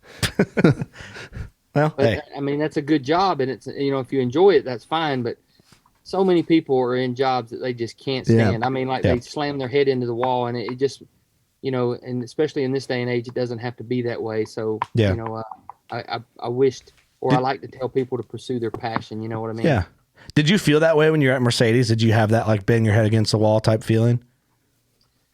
Well, I didn't. I mean, I enjoyed the work because it's hands-on. I did interior work, so I was having to drive to Atlanta every day, and I did interior work like covering leather dashes, leather, dashboards, anything having to do with the interior, headliners, convertible tops, covering seats.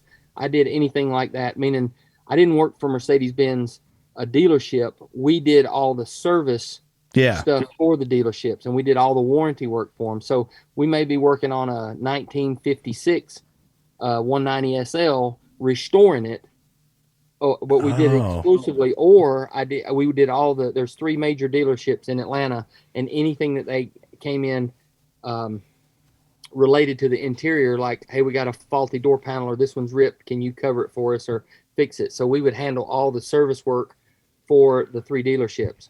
As Very well cool. as That is awesome. when there was downtime and stuff, we would restore old Mercedes, mainly the convertibles, but we'd work on all of them. Putting new seats in, horsehair pads. So I enjoyed the work because it was hands on, and you were building something, fabricating, intricate type. Yeah. Yeah, Well, and it's kind of it's something different every day. It's like I worked at John Deere at the factory, and that was the same job every day for 12 hours. That's all you did. Yeah. It's real tedious work. Man, I just don't know that I could do that assembly line doing the same thing. I don't know that I could do it. But what got me is I didn't like driving into Atlanta. I was having to drive. It was only 30 miles, but it would take me an hour and a half every day, one Holy way. smokes. One way? One way because of traffic. Ugh. Yeah, go in, come home. And it was just eating into my life. That was 3 hours every day, roughly 3 hours every day. And it was only 30 miles, so just that, and having to deal with in Atlanta.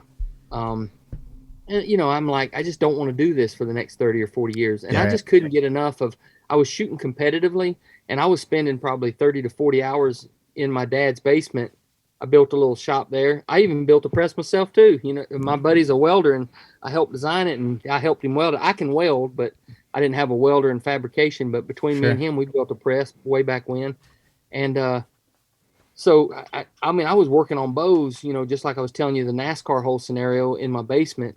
So I just I want to do something in the outdoor industry. I don't know what, whether it be, I may be a salesman, I may be a sales rep for an archery company, or fishing, or just something in the outdoor space. And then I had a job, a guy asked me about coming to work at his shop, and I took a huge pay cut, but it was, closer to the house. It's only 15 miles, all driving through the country to get there. And I'm like, I'll do this. You're already ahead right there. Yeah, exactly. And you enjoy it. Exactly. And I haven't looked back since. I mean, I'd worked 60, 80 hours a week there, and never feel like it didn't even bother me. I enjoyed fletching arrows for people, and I got really, I felt good about, I guess I'm a natural salesman kind of. I loved, and I don't like the selling people something, but I like kind of, I like to, and I hope my YouTube videos come this across. Like I just like to show what I've chose, or you can go these routes, but I like this for this reason, and let them choose. Right. You know what I mean? Not just saying, hey man, if you don't get this right here, you backing up. Yeah. So I don't like to come across that way. Yeah. I like to explain the pros and cons to everything and let them decide. And for sure, yeah. So I enjoyed that, and then taking someone that you can tell they walk through the door, and that they're so, and everybody that has a pro shop or has ever been to a pro shop, they're scared to go. It's like, man, I want to get into bow hunting. I remember my experience in archery, my first experience with my dad buying me a recurve, him not knowing what to buy. He bought me a recurve that was too strong. So that was a negative. And I've fought my whole life to make sure that I try to educate people or let people know that are interested in it. It don't have to be that way. So I want people to have a good experience in getting into archery, and then they're off and running. And then we've got a great advocate for hunting, for outdoors, for everything. Once they're off and running, that's my little give back for being in archery. So when I went to buy my first bow, because it was 10 years after my daddy gave me that bow, I had it in my head, I can't pull 45 pounds. So I wouldn't even pull the bow back when I was there. So many people are like, man, I'm going to be embarrassed in front of my buddies if I can't pull this 65-pound bow back.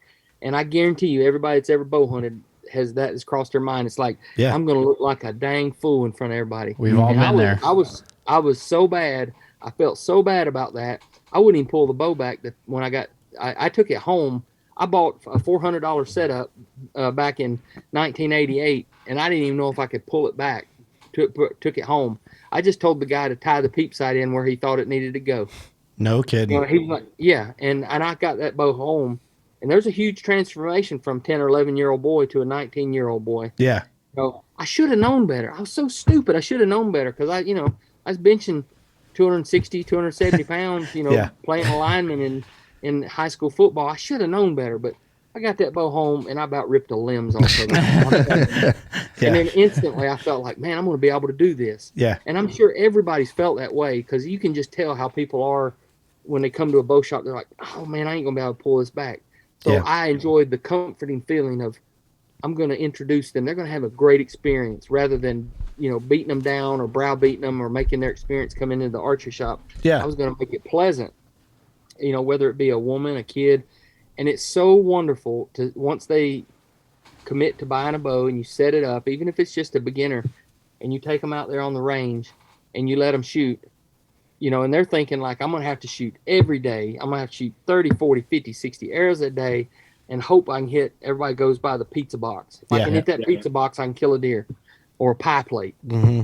So with that said, and you go out there and within 20 shots, they're hitting a like a baseball every time at 20 yards. You can just see their face and body light up. Kind of a relief a little bit. They just like, I'm going to be able to do this. I set them up correctly.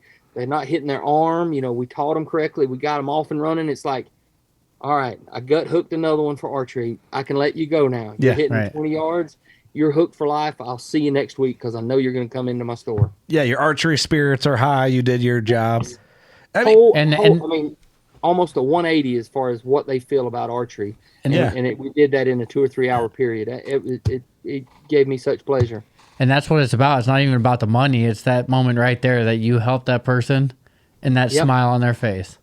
Yeah, and hopefully we're singing those praises or going those praises even now. Yeah. Maybe I'm not working in a shop, but at least maybe through words of encouragement or things that they see on TV or you can do a lot of that impact through videos nowadays. It's not you don't get the interaction, but you can still you're doing more good than you realize when you do it that way. Yeah, but I like that you talked about that, Bone, because some archery shops are super intimidating. Yeah, they are for sure. Exactly. Really? And you go in and. Man, we've talked about this. Like the guy behind the counter is kind of growly, and you feel like you're inconveniencing them. And hey, the peep's not. Can you move the peep a little bit? And they kind of do the I guess. Not all shops are like that, of course, but it's intimidating.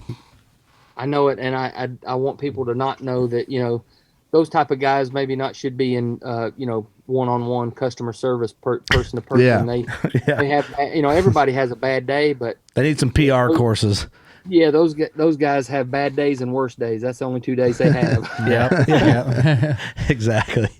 So I feel you on that. But if there was one thing I'd love to be able to, people that have shops and I bleed, for the independent shop, and you guys have such a platform, a great platform, the working class bow hunter. We've said it 1,000 times, to the Billy Joe lunch bucket. Yeah, those in our intro. And those are the guys that are going into the archery shops, and they're the ones that are visiting the independent retailer, and those are the ones that, I used to have guys that used to come by my store on a daily basis as if it was a bar, just to hang out. Camaraderie. And that's a great atmosphere. That's a great atmosphere to have. They might pick up a nugget about their broadhead or or like, man, I never even thought about trying that on my wrist. I think I might try that. And I welcome that. And those guys, they like being a part of it so much. Man, they'd help me out. It was like I had employees, they'd help out. Hey, man, can you go fluff that target? Oh, yeah, man, I'd love to. They just wanted to be a part of it, and Fletcher, hey, I tell you what, right here, look here. There's my buddy Schmeck right there. What's He's up, over man? there fletching arrows right now. I love it. He's been fletching arrows with me since a long time. Since the 90s. No kidding. That's my best buddy right there, Schmeck. he could care less about having a camera on him at all, man. But I'm That's telling awesome, you, man. there ain't nobody better than Schmeck right there. Nice to meet you, man. That's cool. Yep. I saw you looking over there. I was wondering if there's someone down there with you. Yeah. Bones arrows. He's fletching my arrows. That's awesome, man. Yep. We're making a vein change, and That's he's fletching the my arrows. whole archery dojo down there, huh? Yeah. Oh yeah. Yeah. Y'all take a look. I mean, I don't know if y'all are doing audio or whatever. Give us a tour, Oh yeah, man. we're doing both audio, video. Yeah. Heck So we see all those bows hanging up. But those are all bow fishing bows. Oh wow. Up there on the ceiling. Yeah, they're hanging from the ceiling there. Yep. And then if you look, I got French doors there, so it opens up. So we got a 25-yard indoor range. We shoot from the door back there all the way in, past where I'm sitting right now, and then there's the big target right behind Schmeck. Love it. And he just sits there the whole time while you're shooting. Don't he? Yeah, no. We should have made it wider, but when I built the house, we only made this. He's a good shot, but I'm not a real. He ain't putting an apple on his head yet, is he? Yep. And then, naturally we got stuff on the walls and stuff. So, I mean, it's like an archery shop, but it's not. You know what I mean? Yeah. It looks like Yeah. it. We still set up 30 or 40 bows a year. We've got a couple back over here got to set up, but Yeah. I mean, that ain't just a backdrop for a podcast. I mean, this is legit. We're in the dojo. Yeah, no, I love it, man. That's the setup And right then, there. Cozy. Then we've got a outdoor channel playing up there, but right now we're watching Big Bang Theory. Big Bang Theory, man. That's awesome. Can't go wrong with that. And then just on the other side of this wall, the wall that I'm looking at, I'm only 2 foot from a wall right now. Mhm. But just on the other side of that is my man cave, and we got refrigerator full of drinks and place to go back, the bathroom and everything. So That's what it's about right there, man. Say, hopefully you still got the little trophy I made for you. What was that? yeah, it's 5 years upstairs. ago? Yeah. Dude, it's upstairs. I'm as proud of that. I've done so many podcasts or like come see T-Bone's house, and I pointed that out. I'm proud of that. We've got all of our outdoor channel trophies in a row up there. There's like 10 or 11 of them, and then I got a Wexford trophy, and then I got the working class bow hunter trophy. That's all up awesome. there in the prized rack, son. That thing was handmade right here. I know we need to do that again. We haven't done that in a while. No, We I've done haven't. that in a We very need- long we need to time. do that. I need to make up some new trophies and Maybe get that the done. end of 22, we'll do a fan vote thing or Yep. listener vote. I don't like using listener. Yeah. That's cool, man. I like that. That's that's all you need, man, for the man kit. And that's kind of like what we've done with our studio, like we have our bar we call it the green room, and Yeah. Now is this the place that y'all moved to? yep. And it's a building, so y'all have Yes, to sir. go there from your house. It's not in your house. Yep. No, yeah, this is its own standalone facility. Like this is just the studio room now, and then like you go right out our door, and our green room. We just had it was an old hair salon, so we it's Well, I need a haircut too, boy. well I say, is that cord long enough? We could probably stick it out the door and give him a little tour. it's not, but No, I've seen some pictures, but when y'all were putting it together, yeah. Kurt, I just was making sure it's the same building because Yep. it looked to me like the studio y'all built a studio and then you're like, nah, we need to change it. And then you changed it again, I think. Well, what happened was I moved. So the studio started in when I lived in a little town called Sherrard, Illinois. Yep. And I had like a little room that was, It was an oversized closet. it's an oversized closet. We just made it work, because it was where we started. And then Yeah. I moved south to another town called New Windsor. And south, I'm in the country, southwest. Yeah. And then I had a little bigger room, so we kind of just made that the studio. And then we had that for a year, and it was like, man, it really was my wife being pregnant and having to use that bedroom. Because you had another kid on the Yeah, way. So another like, kid on okay, the we way, need so- this bedroom. So, but it was the perfect timing. It was time. It was right. Like we were ready for it. Our growth was to that point. So, and it's just working out good. So we found this place. It was all wide open. We looked at it, and the guy who was selling it, their hair salon, essentially closed down because of COVID. And really cool guy. When we got here, he had a case of Busch Light waiting for us, and he's like, "Man, I did all this. I renovated the whole place." And we looked at it and we're like, man, we'd have to do a lot of work to get this to work for a recording studio and do what we want to do. But we saw like hair wash bowl station. We're like, there's the wet bar. We could frame that out. There's a bedroom here. We got the bathroom. There's a little kitchen where we can at least we survive. were envisioning it as we Yeah, walked we in the actually door. pictured it all pretty well, pretty fast. Exactly how it worked out. Yeah. So when we're walking out, the guy is really cool. His name's Matt. He looked at us and he goes, guys, I just want to fucking sell this place. And to me, that's like, make me an offer. Name your price. Name your price. Exactly. So exactly. I called Eric. I live 5 minutes from the studio. I call Eric. I'm not even home. I'm like, you want to make an offer? Eric's like, fuck yeah, let's make an offer. Call him tomorrow. And it just worked out. Like the offer was pretty much spot on with what he was thinking. And he goes, and again, the stars just aligned. Like you had another kid on the way. We were looking for a place. We were talking about building a place, and then this place came up for sale, and it was just, I mean, it was meant to be. Yeah. Is it pretty close to all y'all's house? just to me. Just to Kurt. I'm like an hour and 10 minutes away. I'm like an hour. Are you really? Yep. Yeah. How about you, Doug? An hour. Man. Yeah. So I'm the only lucky one with that. But I guess what makes it possible is it's in a small town, and where we're at, property's cheap. So that made it very doable for us. Right. You know, if we did one in the Quad Cities, which would be middle ground, we would have paid quadruple the price for the same type of building. So Eric and Doug live in Iowa? Yep.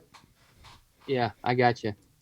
We live on the good side of the creek, you know, the good side of the Mississippi. Yeah, man, I'm telling you, I should be. I mean, I had enough points to draw last year, but I didn't, obviously, and I'm not going to put in this year either. So I'm just going to get another point. So when I do draw, I'll have like 8 or 9 points. There you go. Oh, I'm going to ask them. I'm going to say, can I keep can I keep 3 of these for the next draw? And I'm just going to use 4. Just apply for that governor's tag. You'll be good. Yeah, I know. I've gotten that a few times, but then a few times I've been rejected, and I just can't handle the rejection. Yeah. But if we're being honest, you know, with one leg, like you talked earlier, just come to Iowa and hunt. They're not going to say nothing. Exactly. They're not going to give me a ticket, right? Yeah, come on. Hell no. Yeah, I'm gonna throw that sympathy card in there. Hey, man, shed a tear, dude. I'm a one-legged fat guy. I just walked 4 miles on public ground with one leg. What are you saying? Exactly. Follow my tracks, buddy. You'll see I'm not lying. Yeah. Just fall down and be like, well, how are you going to push a guy with one leg? Look at me, assault. Just do what It's assault, brother. Do whatever everybody else does on the internet. I know it. That's funny. I've told David that, man, and he died laughing. Because we were having a serious conversation, and I busted into that. I'm like, they're not going to give me a ticket, David. I mean, they're not. And besides, they're not. You know how many followers and likes I would get if I did get caught? You know how much good, I mean, not good press, but press I would get because of that? Right. I ain't doing that. Any press is good press, right? Yeah, exactly. That's the rumor for sure. So, it's only good if you make TMZ. Oh, yeah. That's true. That is true. Well, I We don't should know. make our own TMZ for the hunting community. Well, Yeah. WCB. I was sitting here trying to remember, and I was going to look on my phone. I didn't want to be rude, but there was a video of Doug.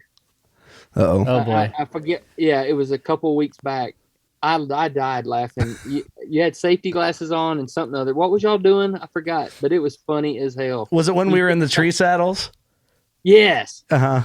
Yeah, and you looked at the camera and said, "How about that?" or something like that. Or Yeah, you're trying to do a commercial. All he was supposed to do is promote the podcast, and you couldn't get past, "Hey guys." I don't know. The camera's in my face. It's hard. Dude, it was funny. It was funny. I don't know. It just because I know you guys, it was funny. I'm like, dude, that is so Doug right there. Yeah, I'm an idiot. Doug has become like a living meme over the past like 2 years. That's It's escalated perfect, quickly. man. That's perfect, man. And don't ever lose the stash, man. I can't. Stash. Yeah, It's I know ingrained it. in me. That is a porn stash if I've ever seen one. We're trying to get like a mustache product sponsor, you know, like a mustache wax or an oil.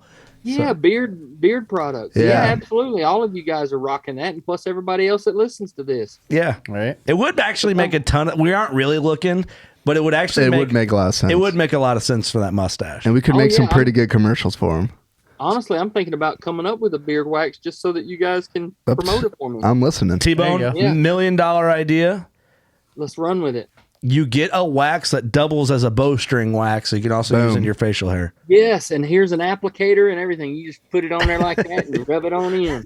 Yeah. The bone wax. Yeah, maybe the bone wax. Have Last Chance Archery give us a call, and we'll start the development process. That's right. Double down, guys. When you're in the woods and you need to wax your string, just reach up in your beard and get that Oh, man. wax. It's perfect. Oh, you pull it out of your beard to put on your string? Oh, Yeah, that's $1 exactly. million Just idea. rub my mustache on it. You got to wax the mustache out of the way so it doesn't get caught on your kisser button. Yeah. Yeah.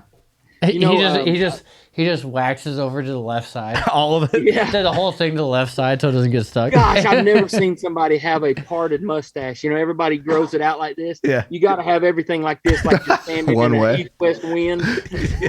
Which way the wind blowing? It's just going this way.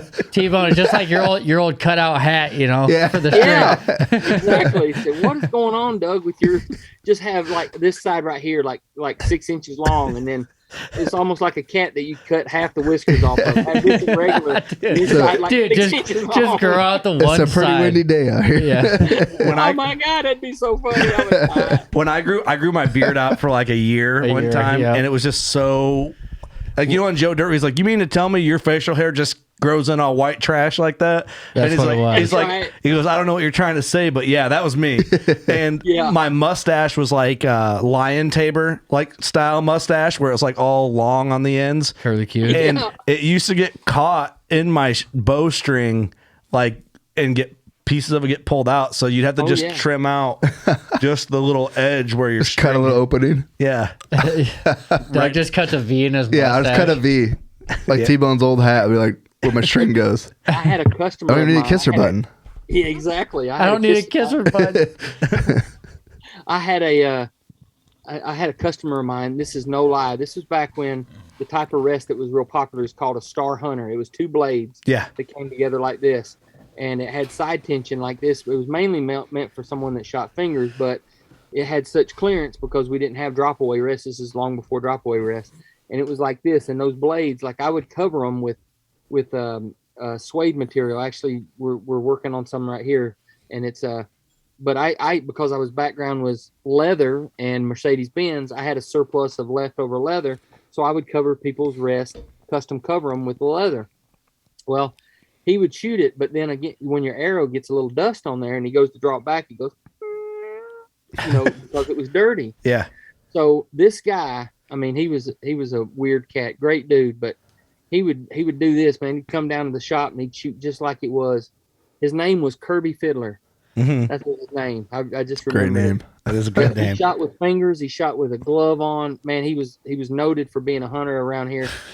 I know he's still alive, but he's old. He's 20 years older, 25 years older than me. But he'd shoot with a glove on and he'd shoot fingers, and he'd pull that thing back and he'd make that noise and he'd clean his arrow, and then to lubricate or to fluff the leather, he'd take the wax. You know how you get wax on the nose like that? He would take and rub like that. He would honestly do this like this and then put it on the. Take the grease off his face. Yep, grease off his face, summertime, and you're just all greasy and sweaty, and put it on his rest. And he'd be Hell like yeah. quiet as hell. I always thought the way he used to do that was so methodical. It's just like, I'm like, man, that is badass. Old Kirby back when- Fiddler, Oh, man. Kirby. Hey, Yeah. T-Bone's like, this guy's got it figured out right here. He does, man. I'm like, like Inspector Gadget. Like most people would be like, I can't go hunting. That dude just went. Whoosh. He quietened up his rest like that, man. Pull it That out of the was awesome. holster. Dang. Yeah, exactly. That's utilizing a convenient resource right there as well. Well, now that we'll is. just have yeah. mustache wax for it. Yeah, exactly. Doug, you got to go one-sided, man. Or I tell you what, let's see if we can talk Michael Pitts and you both to grow Oh, it out. Oh, if Michael does it, you have to do Yeah, it. if Michael's down, I have to I'm kind of. Bone, Back that's to the the corner commercial here. right there is the two together. Yes, I talked to Michael just the other day. Actually, we're He's the going to best. have lunch one day next week. Man, he's so awesome. I love that guy. Yep, man, he is. And I was telling him about this because he works on bow stuff too. I was telling him about this. This is another product that they were coming out with Last Chance for covering your rest. Uh-huh. It's waterproof and it's real pliable and it sticks like crazy, and it's something we've carried. We've covered rest with for years. I mean, I've covered so many and taught Pitts how to do it, and Pitts does it too. And we the one that started lacing them up and everything like that. Yeah. And it's been so hard to find the right material where we used to get it. You can't get it anymore. And he and I both have been on a search, and I'm like, shit, I'm just going to make it. So I've been working with companies and stuff like that, and we got it now. So Kick ass, man. Yeah, it'll be available too, through Last Chance in the future. But nonetheless, Michael's coming up, and I'm going to hook him up. I got a surplus of the material, and I'm going to hook him up. We're going to have lunch next week. Awesome. Hey, he told us a story at ATA. Oh my God. And I can't remember the connection. We were crying, laughing. Dude, I don't think I've laughed so hard in my life when he told us his story. And I don't remember the connection. and I don't want to tell the story in full detail without like having permission, but it was someone that's friends with Roger Culpepper that was in Africa and wanted to shoot a monkey. Maybe you've heard the story. And he was like on the fence about shooting this monkey. He's like, man, kind of human like, but you got to ask Pitts about it and have him tell you the illustrated story that he gave us. We couldn't even do it justice if we told the story. It was not even worth telling, but we all cried laughing. I was crying, laughing for 20 minutes. It was unbelievable. It's the funniest story. Pitts with his accent could tell you a story about how he, tried to brush his teeth left-handed, and it would be so funny. Oh, I know. And just his mannerisms, he's talking with his hands and stuff. I'm like, God damn it. He cracks me up. You guys are too young to remember it, but there's an actress that was famous back in the day, and I shouldn't make fun, but her name was Katharine Hepburn, and on Golden Pond with Henry Fonda. It's an older movie or whatever. But she had, I forget what type, but it affects the way you talk. You got a little bit of bounce in your talk like this, almost like Forrest Gump. Yeah. Well, Pitts has got that right there. He's got a little bit of that. Man, I tell you. And then you throw that southern twang in there too. It's like, gosh, dang it. He'll kill me when I tell you this, but he's like, Pitt, he's still single, and I think he's 40 something now. He's in his 40s, but and I'm not saying that's a bad thing. I'm like, good for you, Pitts. You don't have to follow suit. Do your thing. So he says, he still got the drive. I said, Pitts, what do you think about, send him a text of somebody. What do you think about her? Man, she's pretty. And I'm like, how pretty is she? When we get to talking, he goes, man, she's so pretty. I'd dribble a basketball through a minefield just to hear her fart in a walkie-talkie. In a walkie-talkie. Yep. Yeah. I'm like, golly, that's it right there, boy. She's pretty. Dude, that's like the best. Michael Pitt's best type of human beings there is. That's Pitts to a T. You never know. That actually reminds me of another surreal moment. Remember when we were eating in Wisconsin at that steak dinner? I showed T-Bone what Tinder was. Yeah. I was like, well, no. I had heard of Tinder, but you never seen it. You gave me the deep dive lesson about it, and I was like, holy crap, you guys have got it so easy, man. We had to work so hard back in the day. Yeah. I mean, you have no idea how we had to work for it back in the day. Yeah, but T-Bone, you got to realize that's not even like in our era. Dude, like, I never used Tinder. No, I've never even had the app or anything. I'm just saying guys of your age. For sure. Right. For sure. I've never used it either, so. Yeah, right. Yeah. Well, successfully anyway. You better, for us old married guys, you better be using it, man. You better make us proud, by God. That's right, because we need stories, Yeah. He's got stories. He's got stories. That's what we thrive on around hunting camp. That's right. No, I've been with some younger camera guys, and I'm not going to let any names out by no means. You can't, we've got freelance guys and stuff like that, and they've showed me how it works in the blind and stuff like that. And I'm sitting there going, oh my gosh, man, this is unbelievable. Oh my gosh. I know it. Yeah, unbelievable. We all live vicariously through Doug's, I don't know the word there, just through Doug. Just through Doug. We'll just leave it at that. We'll leave it at that. Yeah. I'm happy to oblige. There you go, buddy. I'm telling you, man. Rock on, son. Rock on. T-Bone, you are so much fun to talk to every time we get to do this, man. And it's always so natural, man. So we just appreciate the hell out of you, man. And we're glad you're here with us, man. And we're able to box out some time to let us chat your ear off and have good conversation, brother. It does mean a lot to us. Guys, like I've told you, Kurt, I mean, I know of, when we text and stuff like that, anytime you guys, I mean, we'll do back-to-back weeks if you want to. Anything you need, I enjoy this as much or more than you guys do. So, this is home base. Like I told you guys, we do a lot of podcasts. This is my 5th one this week, actually. Mm-hmm. So I do a lot of podcasts, and I love every one of them. But honestly, this is home base. So that means a lot. Yeah.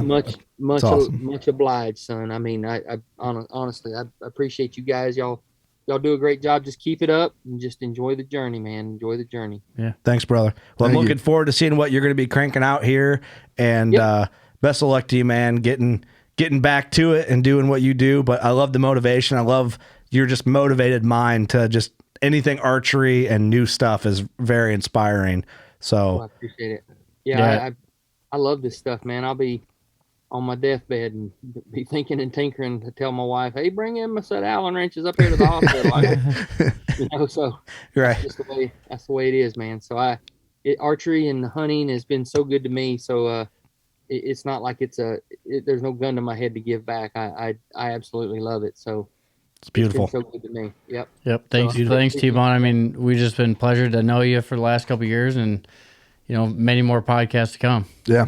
Yep. I got a feeling that if I'm able, I'm coming to Wisconsin for that steak next year, whether I'm booked for that deal or not. We're just coming up for a steak and a motel. Yeah. Well, the table ready.